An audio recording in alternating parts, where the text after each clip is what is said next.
A Bíblia diz que os seres humanos não podem compreender os comportamentos de Deus, não podem compreender as atitudes de Deus.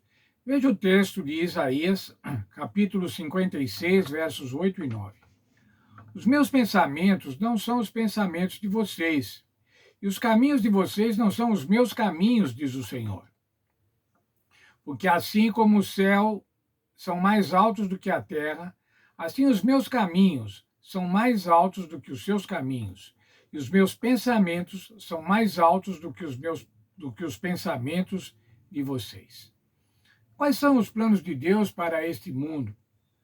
Quais as razões de Deus para esses planos? Ou seja, quais os caminhos de Deus? Por que caminhos Deus vai caminhar neste mundo? Vamos considerar um conceito teológico denominado teísmo cético. O que é esse teísmo cético? Veja só, fui buscar a definição. Deus existe, mas devemos ser céticos quanto à nossa capacidade de discernir as razões da atuação divina nas diversas situações.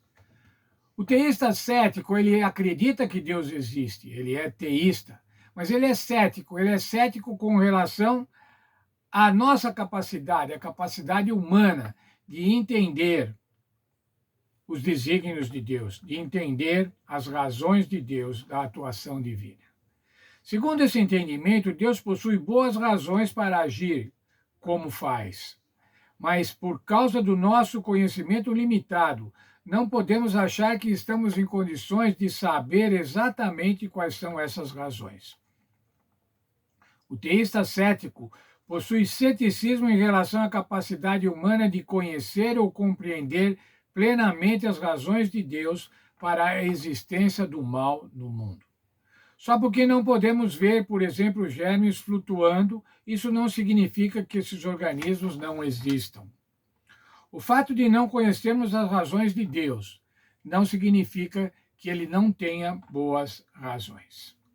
O salmista Asaf escreveu sobre o problema da prosperidade do mal, da prosperidade dos maus, da injustiça social e sobre o tratamento final do Senhor para essa questão. Vamos ver o Salmo 73, um salmo de Asaf. Ele sentia inveja dos arrogantes e da prosperidade dos perversos. Eles não tinham preocupações, eram saudáveis, eram nédios, quer dizer, eram brilhantes. Não têm as canseiras dos mortais, não são afligidos, são soberbos, violentos, oprimem, são altivos, são orgulhosos. Fazem troça, falam contra o céu. Era essa atitude, o conjunto de atitudes dos perversos. E Asaf está questionando, não consigo entender isso. Mas ainda, qual era o questionamento do povo, agora que está lá no Salmo de Asaf, nos versos 11 e 12? Como sabe Deus? Deus sabe disso que está acontecendo? Será que o Altíssimo tem conhecimento? Os ímpios estão sempre tranquilos e enriquecendo, e que é inútil conservar puro o coração. Ora, se tudo isso que os ímpios estavam prosperando, estavam sendo felizes, estavam sendo bonitos, saudáveis, se isso acontecia com os ímpios, não valia então a pena conservar puro o coração. E Asaf vai discorrendo nesse sentido, até que no verso 17 ele diz assim: até que entrei no santuário do Senhor. O santuário do Senhor, irmãos, é onde há o juízo, onde se executa o juízo, é onde está se executando o juízo investigativo que precede a vinda do Senhor Jesus Cristo. É lá que se executa o juízo, é lá que está nosso Deus, o juiz. O salmista ficou perturbado com o mal que existe. Ele olhou ao redor e viu os ímpios prosperando. Tudo parecia injusto. Ele não tinha respostas para isso. Então se perguntou se vale a pena crer em Deus e servi-lo, até que olhou para o santuário. O santuário oferece parte da chave para o problema do mal. Por meio dele, conhecemos que existe um justo juiz que trará justiça e juízo em seu próprio tempo. Nós podemos, irmãos, ficar seguros da justiça final. seguros de que o Senhor executará a justiça no final dos tempos. O Senhor vai executar a justiça divina. Veja ainda o Salmo 73, os versos 23 a 28. Na verdade, vou ler do verso 21 até o verso 28.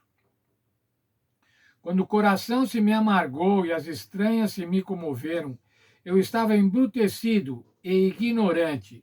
Era como um irracional à tua presença. Asaf está dizendo assim: enquanto eu amargava o coração, com inveja dos ímpios, eu era como um irracional à tua presença.